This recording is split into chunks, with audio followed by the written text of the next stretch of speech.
Tyler Fire Department created a fire academy for the first time in over 2 decades back here. Instead of using other academies around the area, we now have our own academy that we can send recruits to.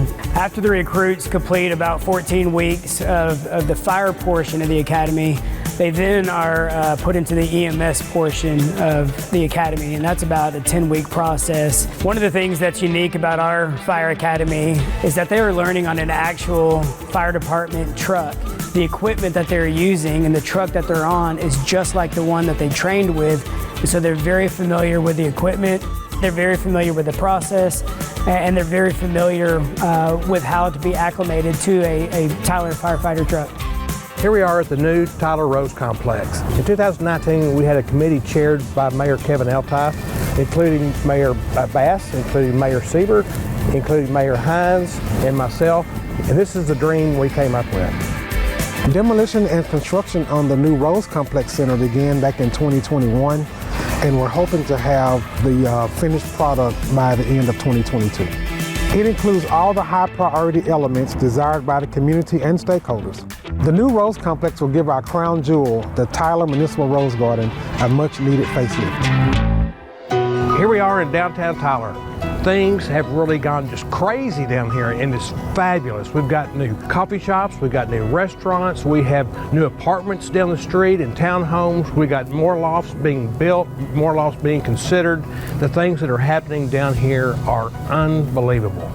What we've decided to do, we need to take it to the next step, and so we've gone under contract with Tool Design to take us to the next level.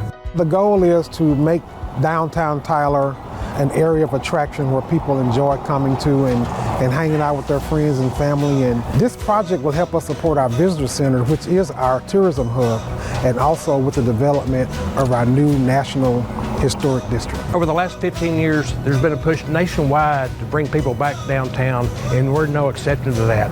And here we go. Hidden Palace actually is in the North End district of the city of Tyler, Texas, where 11 beautiful homes are being structured for low to moderate income families. These are properties that people would be very proud to live in. The structure inside, the flooring, and all the beautiful amenities. These are properties that everybody would be very proud to live in here in North Tyler. Former Councilman Ed Moore and I were in the band together, and we marched right there on those streets, even in the streets, and then we marched right here on this campus, which was Emmett Scott High School campus. And then at the end of the evening, if our parents didn't come and pick us up, we obviously would walk home from band practice. So it really means a lot to me to bring it from my childhood all the way to today, and I know that I can speak on behalf of Councilman Moore. He would be very, very proud to see the completion of the sidewalks here, especially on Martin Luther King Boulevard. Me and him have rode up and down these streets all sorts of hours. This way I get to see him pretty much every day I ride up and down. In 2013, I was approached by a businessman that said, "Don, can you do something about BERGFELD Park?" I go, "Sure, what do you want me to do?" And he goes, "I want you to redo it. I want you to come up with a plan, do a master plan, come up with something to redo the park." So in 2013, we started raising money after we developed the master plan. And I went to the mayor at the time and I said, "Mayor Hines, if I go out and raise half the money for BERGFELD Park, will the city match the other half?" And Mayor Hines goes, "Sure," thinking that nobody would raise that kind of money. Well, dreams do come true. We raised over $1 million and the city matched it. And here you have the new BERGFELD Park. We began the final phase of BERGFELD Park, which is the tennis courts, back in March of 2021. Due to events out of our hands, supply chain issues, we were delayed. We're happy to announce that BERGFELD Park tennis courts are finally open and available for public use. My wife Sharon and I spent countless hours at the park chasing our kids around many years ago when they were little. I'm proud to be on the council that is finalizing the work at BERGFELD Park that Mayor Warren started almost 10 years ago. In 2015, we opened the new playground. 2017, we opened the new amphitheater. 2019, we relocated and opened the new splash pad. And now in 2022, the new tennis courts. This is what makes you want to run for city council as well as running for mayor. Well, most citizens and business owners don't realize that private roads must support the weight of a fire truck.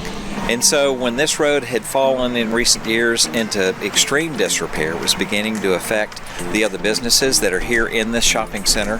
And so I relied on my greatest resource, which was Chris Lennon and our wonderful code enforcement department, to help find a solution.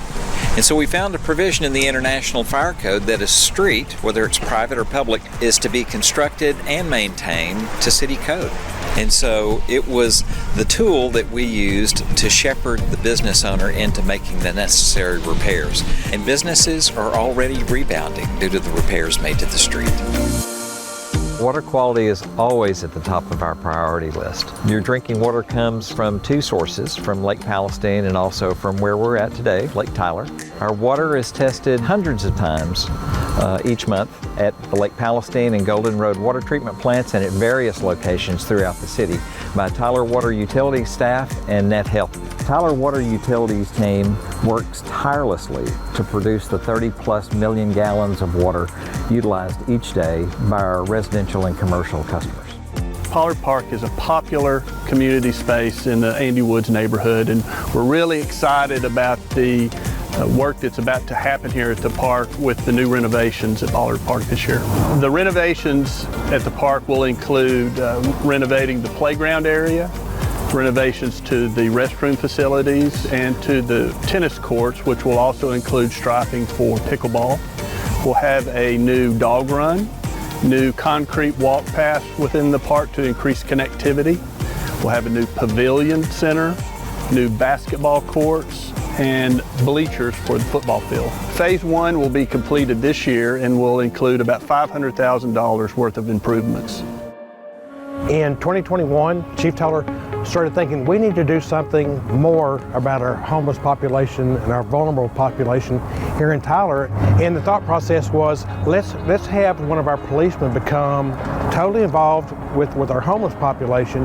And so Johnny Green was to be solely responsible for the homeless population. Our nonprofits do a great job, but the city has needed to do more. And the best thing about Johnny Green is he has been working with the homeless here for years.